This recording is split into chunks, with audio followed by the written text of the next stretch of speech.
Dubai, a desert emirate, being shaped to become the leisure capital of the oil-rich Gulf.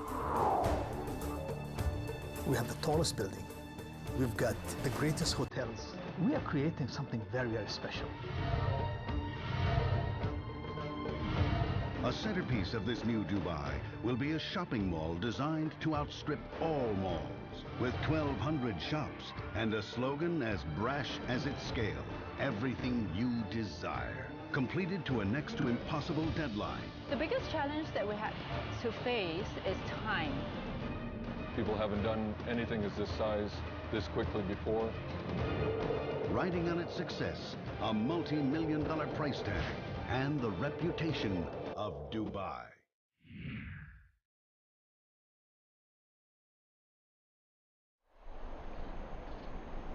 The desert sun rises over the Dubai Mall, the city's shining new landmark. In 3 days, the mall will open. Everywhere you look, over 10,000 workers are frantically racing to beat the clock. Miles of railings left to polish, acres of marble still to clean.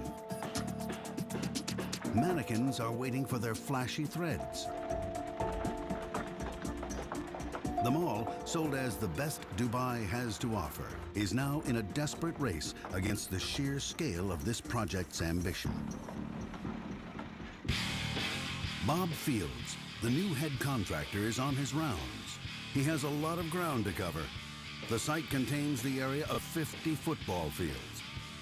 Every corner he turns, there's something that needs finishing, cleaning, tidying, and he has to sort it out himself. Lynette, where's Omar? Hurry up, I need him right now. Well, tell them to retract. He's determined that the mall will open on time. It's already missed 2 deadlines.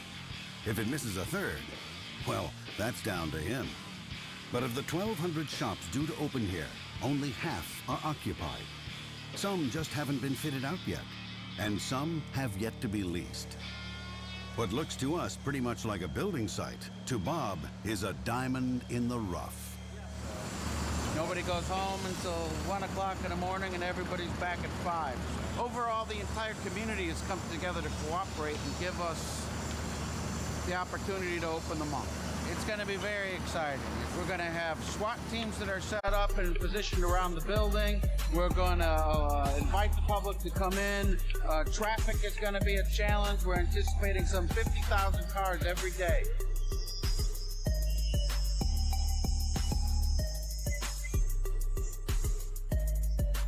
The thousands who thronged the mall when it eventually opened will never know the real story of those frantic final hours. They would have come to see a mall worthy of Dubai. Opulent spaces and shops, row upon row of them. There's a vast aquarium to wonder at, with a massive acrylic viewing panel bigger than any other in the world.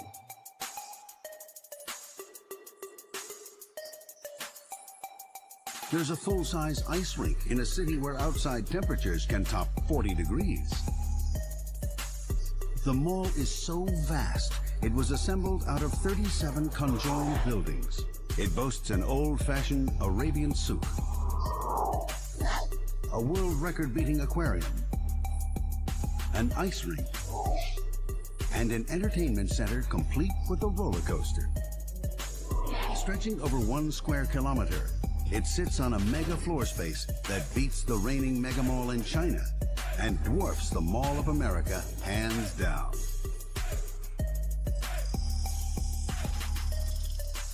Two years back, and a formerly empty stretch of sand is being turned into this retail palace. The project is badly behind schedule. Going by best laid plans, it should have opened by now. Angeline Chan, chief architect, is on one of her regular visits to the huge spaces that she's helping to create. Future ceiling heights for the tenants. Let's go see the precast panels. It's bigger than anything she's yet done. Probably the job of her career, with some touches she's particularly proud of. I think my personal favorite spaces in the whole mall are all the atrium spaces. The atrium spaces, the 3-story high corridors, even at this stage, when you walk around the mall, and finishes aren't even in yet, but you can feel the majestic spaces that surrounds you. I'm just left in complete awe. There's no time for her to relax and enjoy the view, though. Every time she comes here, there are technical challenges to be faced. The knottiest problem, to get column-free roofs over the vast atrium in place on time. So what's the contractor promising us now? You're probably looking at about February next year for this. The biggest challenge that we had to face is time. We're given the task of building this mall in 28 months. Months behind the original schedule. It's not just the open halls that are causing problems. The whole design is throwing up challenges for the architect. The complex has been designed as 37 separate buildings. Local codes say all structures must hold up against earthquakes up to 5.5 on the Richter scale. So each building is reinforced by sheer walls that withstand lateral force. A side-to-side motion won't bring it down. A 100-millimeter gap between each building not only allows for expansion in the desert heat, but if one should fall in an earthquake, it won't bring down any others with it. While Dubai does not stand in a high-risk area for earthquakes, the disaster in Bam in nearby Iran was felt even here. In 2003, that devastating quake left 43,000 dead, 30,000 injured. Many perished as buildings collapsed. In Dubai, no one is taking any chances. More than anyone outside the royal family, one man is responsible for the shape of modern Dubai. The Director General of the Department of Economic Development, Mohammed bin Ali Alabar, known universally as the Chairman. Everyone on the Dubai Mall project answers to him. So you can give me a discount. Our rates compared to them is very reasonable. We will work together. I appreciate it. I will do all your rates I need open your book. help. Open book. I'll do open book with you. Fair? Fair. Open. But the chairman is nothing if not a hands-on boss. It means he comes up with changes to the design. Today, he's not too pleased with the fountains he's paying top dollar for. Last week we had to kind of decide that, you know, we are taking some walls out, some water feature that, in my views and my management view, that was obstructing fountain views. We are putting beautiful restaurants overlooking this $100 million fountain. Can you please take the wall down and let them see the fountain? Simple. The first reaction is, it's very, very painful. And there's always a deadline to chase. So it's never an easy task. I like to get involved in sometimes in some of the design element, which maybe I'm a little too involved, to be honest with you. Well, his involvement here is one that will reshape Dubai. Next to the mega mall, he's also set his architects challenges that include the world's tallest skyscraper. We are creating something very, very special in this area. We have the tallest building. We've got the greatest hotels. It's going to be something that people recognize us. So what the chairman wants, the chairman gets. Back at the site, Angeline has to break the news to the construction head, Jim Scobie. We've been looking at this for about 6 weeks, 2 months. So it's been 6 weeks? What we'd like to do is, if we can go ahead and redesign this quickly and get it to them. Okay. So the next time we meet Sistra... For a minute there, it sounded like a plan. Oh, really? But there's a catch. Okay. Whatever we design, and we're probably coming up with 3 alternatives, has to be presented to the chairman and all that. Angeline tries to make light of it. No, just do it in between the piers or something. I mean, She always finds a way to make the changes the chairman asks for. So it might be some sort of lightweight canopy structure. And you just hang around here, you sip coffee, you listen to the water, this nice sound, and then birds chirping. Today is a good day. Everyone politely goes along. Pretty much on the impossible task. People haven't done anything as this size this quickly before. And if this wasn't enough, there's a sandstorm approaching.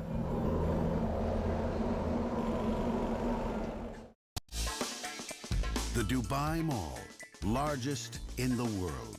It holds 95 elevators, 150 escalators, with plans to attract 30 million visitors in the first year alone to its array of glitzy shops.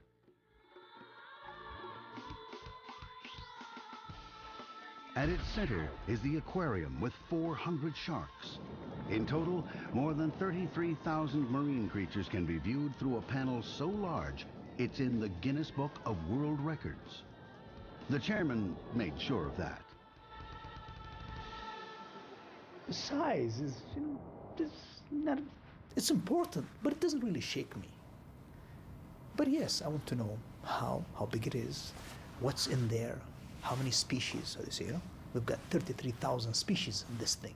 We've got 400 sharks. Say, okay, now we're talking, The task of constructing this monster mall has been an epic. It's still nowhere close to opening day.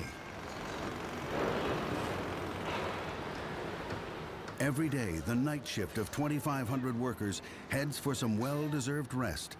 The day shift of 10,000 workers picks up its tools. It's tough work in the raging heat of the unforgiving sun. Temperatures in the desert emirate can hit over 40 degrees in summer. Heat exhaustion is an ever-present danger, especially for a foreign workforce, acclimatizing to the local weather and the demanding schedule. Currently now, the work on site doesn't stop at all. It's 24/7, 24 hours a day, 7 days a week, during summer, during winter. People say, the difficult we do quickly, the impossible takes us a little longer. And that's what we have to deal with here until you say the chairman's coming and then they say, oh, we'll get it done.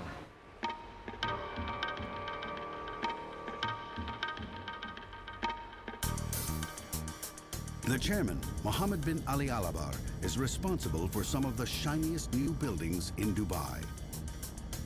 And today, he's coming to the mall for a viewing. He likes to be hands-on. For them, please. Again, I need someone to trim these palm trees around the square. Still, dead leaves are hanging.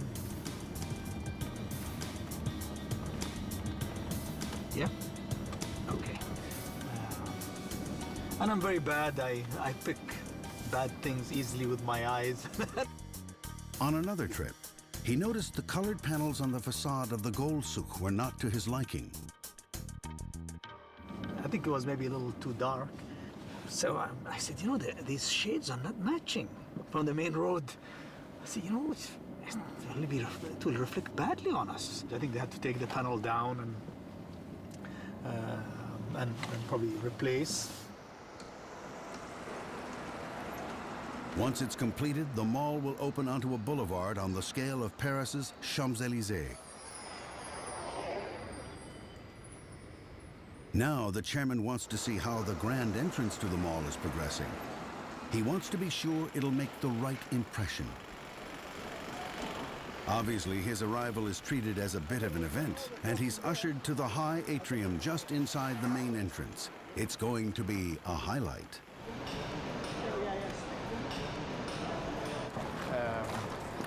I believe that about the maintenance issues and all the rest, but when we checked and they're ceramic they're going to be very, very nice. He listens knowledgeably to the explanations of the decisions being made. The boss tries his best to be enthusiastic. There's also like 3 areas. Then he zeroes in on the details. All your columns are finished one color, huh? Cladding, One yeah. cladding.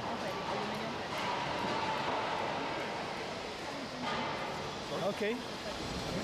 Thankfully, he doesn't notice anything he absolutely has to change. I think a little bigger would have been also okay. Building 11, 12, we are at building 10, building 15, 23, 26. And this is just amazing. Thing as one building. Well, I just want to go and shake every small guy's hand who put it together brick by brick. Who put in the granite floors. I feel like, I want to do the opening so quick, and the opening should be for them. Thank you, guys. In another part of the mall, the little guys are frantically rushing for opening day. One of the most important attractions at the mall will be the aquarium. Once done, it's designed to impress. That means it's going to have to be big. It will hold 10 million liters of water, equivalent to 4 Olympic-sized pools. And acrylic panels 750 millimeters thick will hold back the enormous pressure of the water. By heating and cooling the panels, the joints will disappear, creating a single panel so big it'll make the Guinness Book of World Records.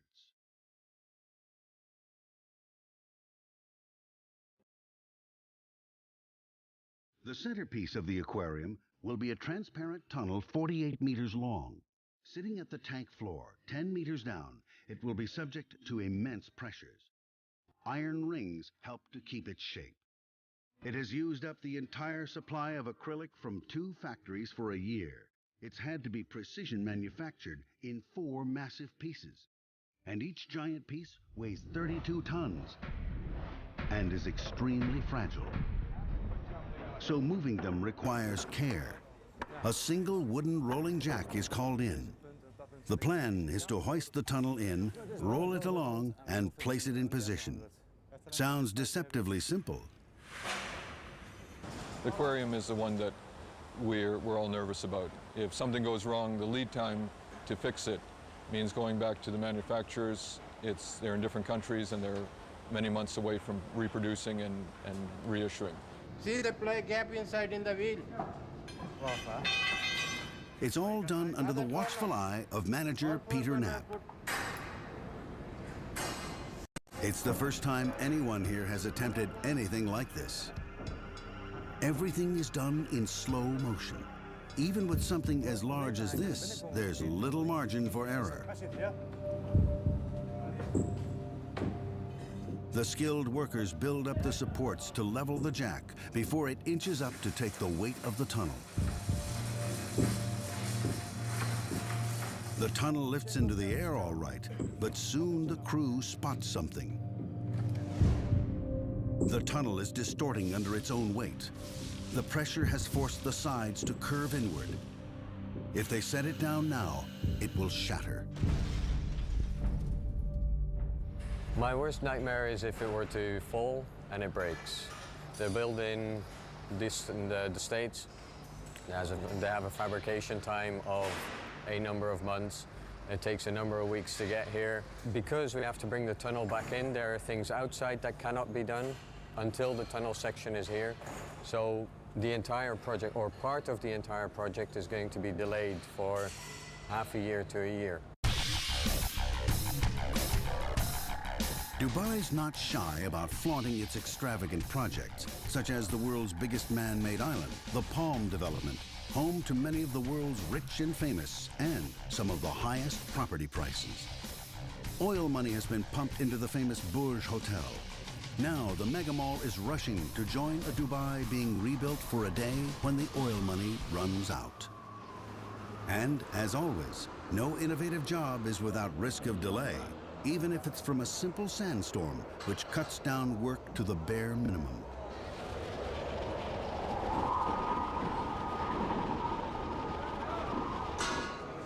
The next day, after a night of head-scratching, they've come up with a new idea to move the aquarium tunnel into place. In theory, the plan should work. The measurements add up. So they spread the load, and the tunnel is now balanced across 2 separate jacks. The supports come down piece by piece, and slowly the tunnel inches downwards. But just when they think the plan is working,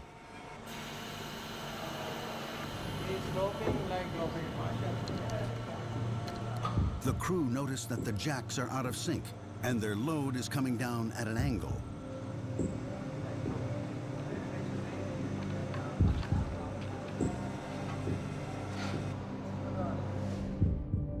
The pressure of 32 tons of acrylic is concentrated onto one corner.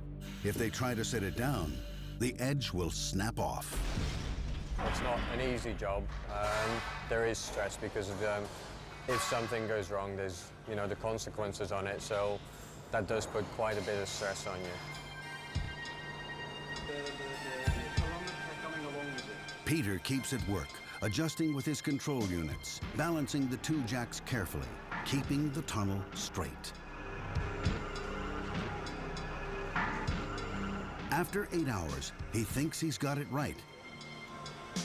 No one knows for sure until the tunnel hits bottom. All that remains is to haul it into place with a rather simple lever and pulley system. Only another 3 pieces to go. When they're all in place, they will be welded together, made watertight, and covered with 10 million liters of water.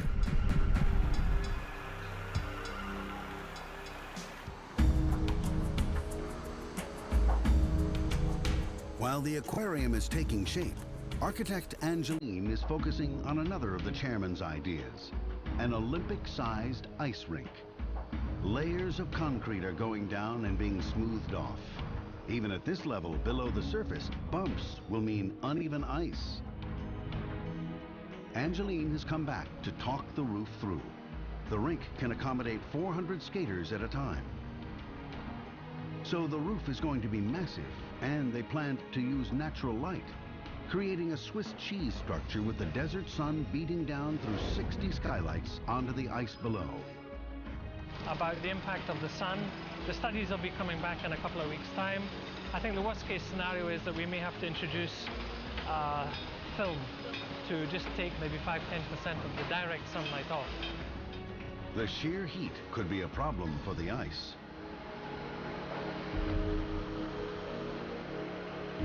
An ice rink is rather like an ordinary fridge. Pipes are laid through the concrete. Cold glycol will be pumped through them from refrigeration units. This will freeze the concrete, and then the ice will be built up on top of it, layer by layer. But having skylights above means the ice must be kept 2 degrees colder than a rink in a temperate climate.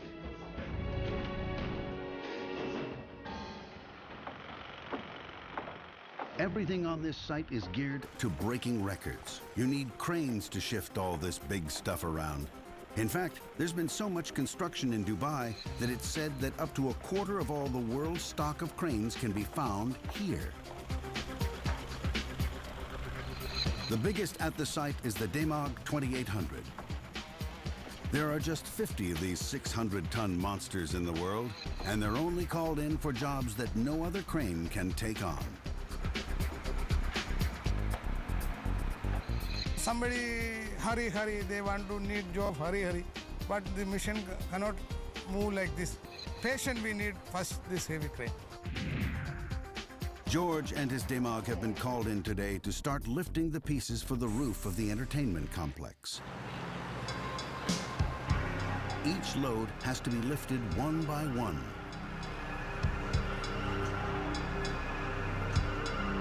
A job which requires all the patience and experience George has gained in his 26 years with his crane.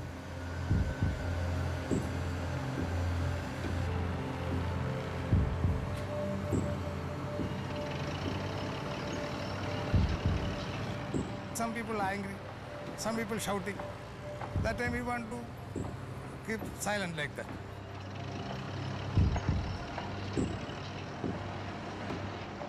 The roof of the entertainment center will be put together like a giant jigsaw puzzle. Supporting a huge span with no columns below is difficult enough. But this roof has thousands of pipes, beams, nuts and bolts. Because in Dubai, they not only like things big, they like them complicated.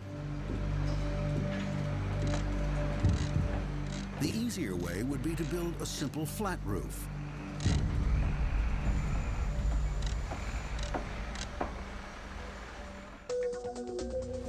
But this will have an undulating design, which means that not only do the trusses and joints have to be rock solid, but they're amazingly complex. Each piece has to be designed and manufactured individually. Of course, the design was a special request from the chairman. I think you should have a little bit of taste, so now we want to do something better, want to do something creative. And the entertainment roof is just one of 69 roofs that will come down over the mall. It was one of the most complex roof structures that we've ever done, with the many skylights that we've designed, each different from the other. We were setting ourselves this huge task. One factory in Dubai has upped the number of machines, ramped up its manpower, and has been working round the clock for the last 4 months to get the roof parts made. Once the intricate computer designs arrive, the work begins. It requires a surprisingly fine touch. The hand of the operator guides the computer designs. Every hole, every cut, every weld has to be millimeter exact. Any mistake, and the pieces won't connect on site, and the roof can't go up. By now, the factory should have delivered all 14 support pairs. But the schedule was over-optimistic, and only 5 have actually been delivered. Extra jigs have been fitted to speed up the work, though no one knows how soon all the trusses will be ready. They're shrugging their shoulders at me saying I can't build it. Many months after Dubai promised the world its largest mall, the roof has yet to come down.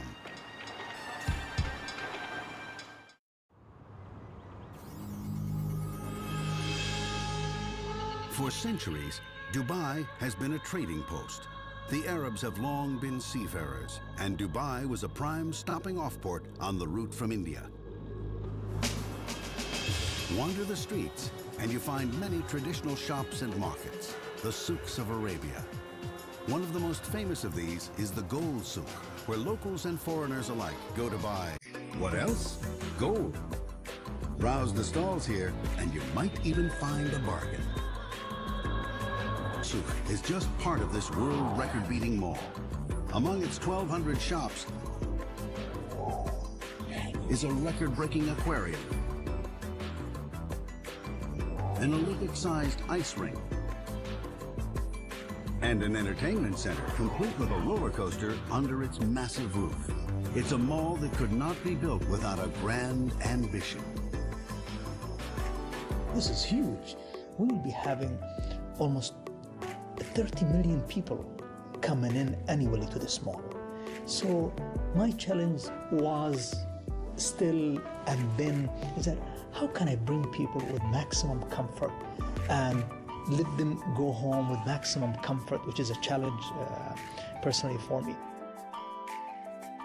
For people to come to this mega mall and make it worth building in the first place, it's going to have to be a pretty special experience. So the chairman was very careful in his choice of architects. Angeline Chan heads a team of architects on this project. They started with just 6, but now... At its peak, we had about 90 architects on site. The job they had, to make the mall function at a human level. Not easy, and this job was left in the hands of one of her team members, T, an expert in getting people around large buildings without getting lost. Dubai Mall is basically like, a huge quadrant, so that's the circulation area that you move around.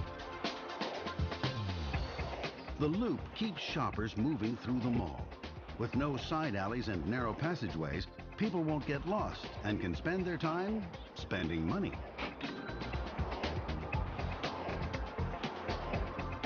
And all shops get prime locations, meaning rents can be high.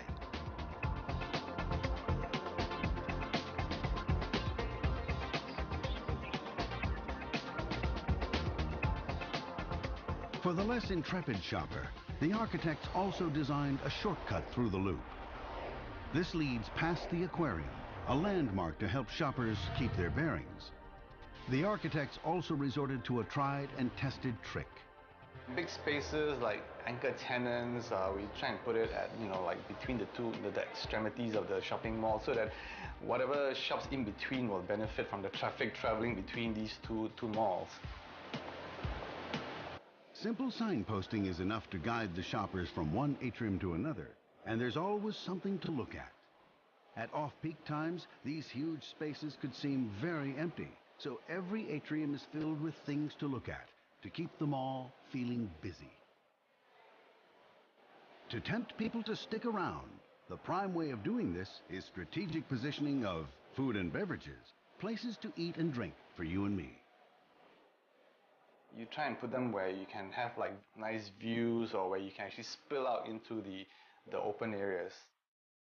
Outside the mall, when the desert heat is less intense at night or during winter, the chairman's multi-million-dollar fountains have been designed to keep the diners lingering and tempting them to come back.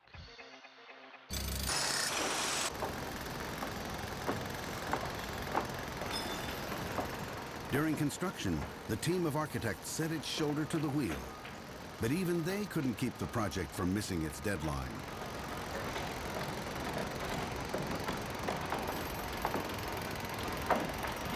Months past the mall's original date for opening, and the roofs are still only going onto the individual buildings, each one different and bringing its own headaches with it.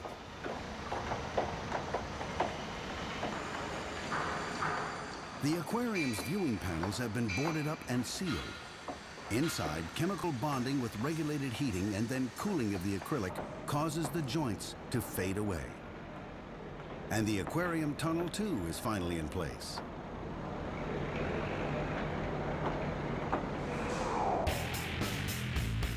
In the meantime, the lead contractor has changed. Bob Fields is now in charge, bright-eyed and bushy-tailed. Hey, Hank, can you send somebody over to tenant space GF 110 and have the graffiti removed from the wall?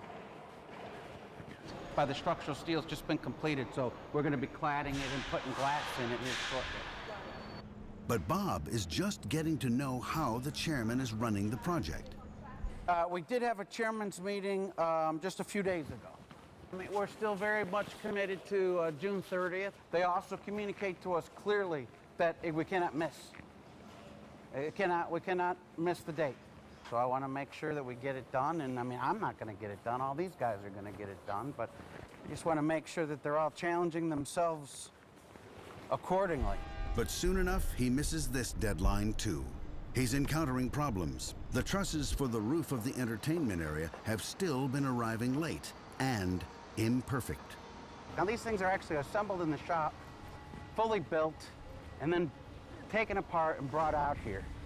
But between taking them apart and shipping them and everything else, we end up with some very minor deficiencies. Yesterday we were talking 3 millimeters, 5 millimeters, 8 millimeters, between the way that the pieces are lining up. And the structural engineer that designed it is saying it has to be dead on, we can't move anything. And the construction engineer is shrugging his shoulders at me saying, I can't build it. So I think we found a compromise. And I think it's going to work. Bob's found his chief task is damage control.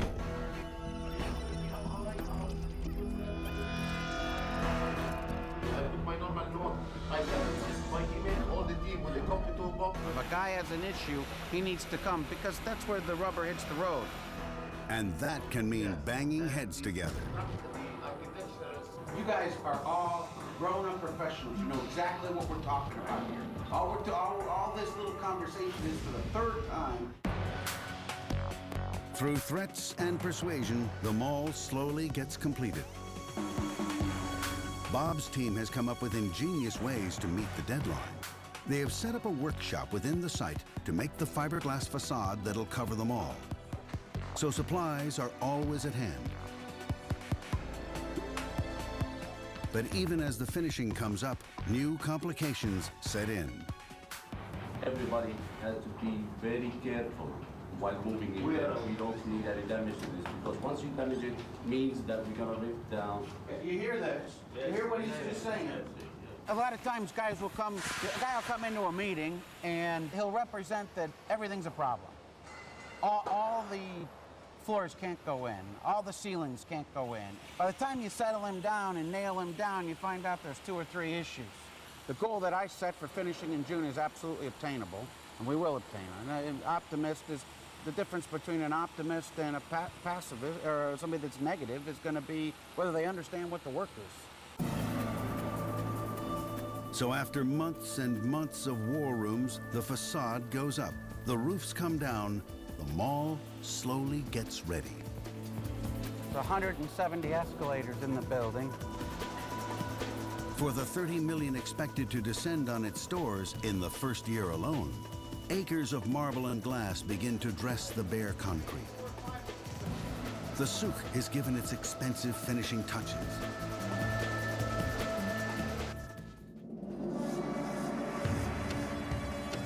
Finally, the mall can look forward to some kind of opening. It's been an epic struggle, but with one last effort, the biggest mall in the world should be able to fling open its doors in just 3 days. You know, the world's watching and they're having that expectation and they're coming to visit the mall. Our challenge will be is that opening the mall, welcoming people, serving them, cleaning the mall, maintaining the mall, looking after the retailers, looking at safety, looking at security. You know, I worry all the time. And maybe worrying all the time, well, that's why I don't gain weight. I worry all the time. And he has plenty to worry about. With the press invited to an opening just 3 days away, few, if any, of the shops seem fit to open to the public, and 600, half, are expected to. Even the Gold Souk, the mall's pride and joy, seems a long way from being ready. But the gold-colored panels the chairman wanted changed has been done, even if the boulevard isn't quite looking like the Champs-Élysées yet. But in any crisis, there's always the optimist. There should be a truck coming in to clean the drive one last time. The water features, of course, working.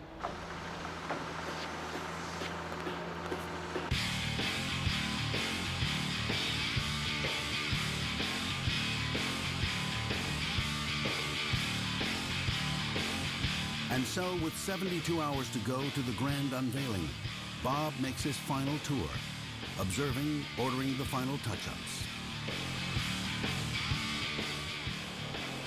Lynette, where's Amar? Hurry up, I need him right now. Well, tell them to retract it. At the ice rink, the Swiss cheese skylights have come in.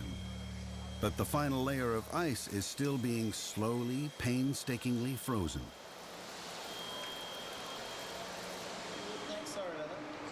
Thankfully, the aquarium is ready, and it's feeding time for the 32 sand tiger sharks.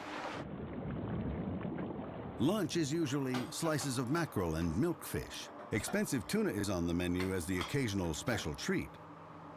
The sharks only consume about 15 kilograms of food daily, a tenth of all the food the kitchen prepares every day.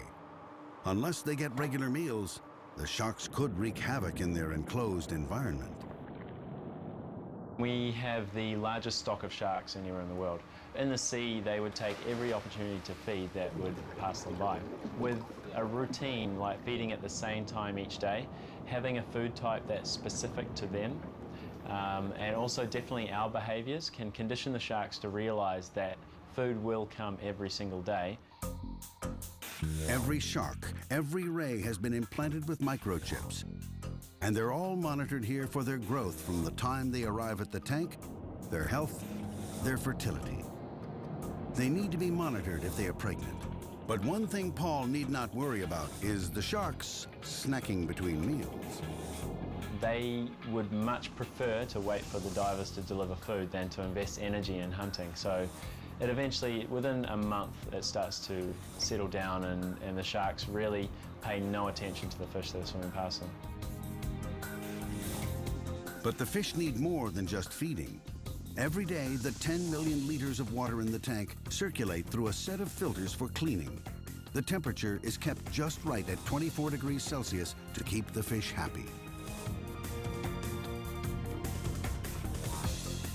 40,000 liters of seawater make its way to the mall. It's a journey the trucks will be making every day for years to come.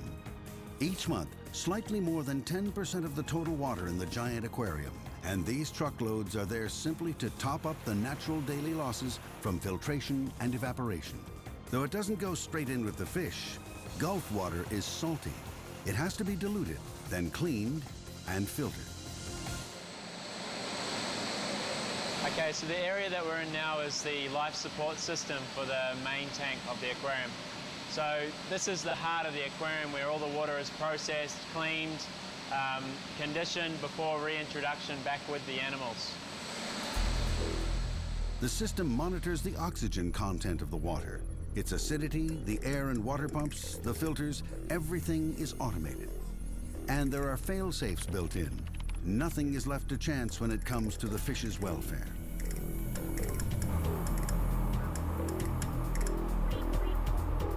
So if, let's say, a pump was to fail down in the basement, and that pump was responsible for sending new seawater to the aquarium to top it up when we lose seawater through our foam fractionators.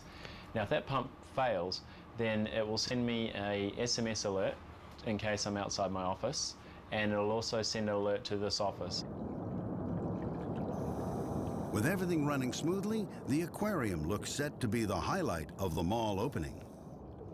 When you go and you look at it, it really touches my heart. And then straight away I say, oh my God, how can I see the kids? I want to see the kids running around this thing. And against the odds, the ice rink has come together.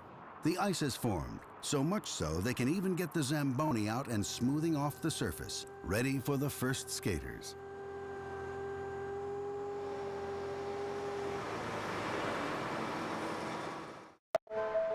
And so, it's finally the night before the opening.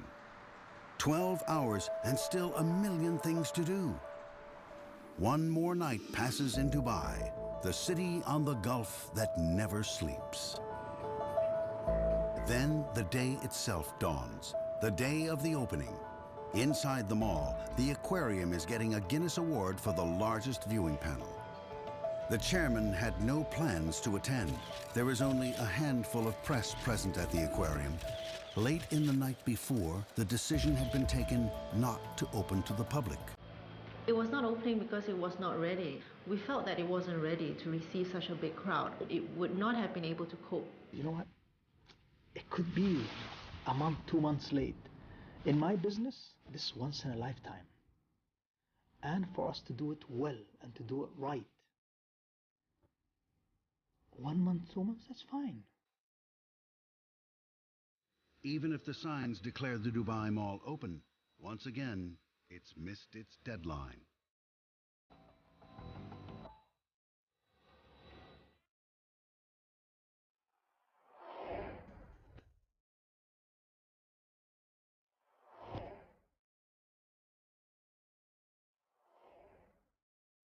Six months after the abortive opening of the Dubai Mall, the biggest in the world, and a steady flow of traffic shows that it has officially opened to the public. Thousands every day.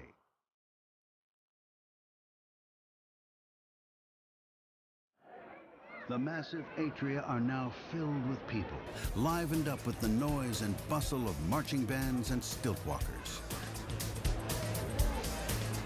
The ice rink, so lonely and deserted when we last saw it, is now overflowing with skaters. And around the rink, plenty more who don't yet trust themselves to strap on skates in this desert land.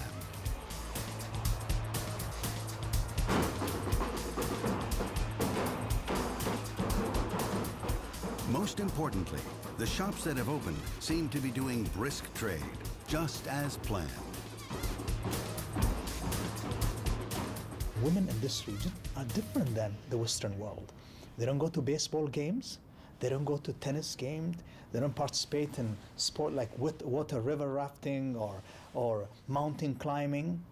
So shopping is a very serious issue in this society.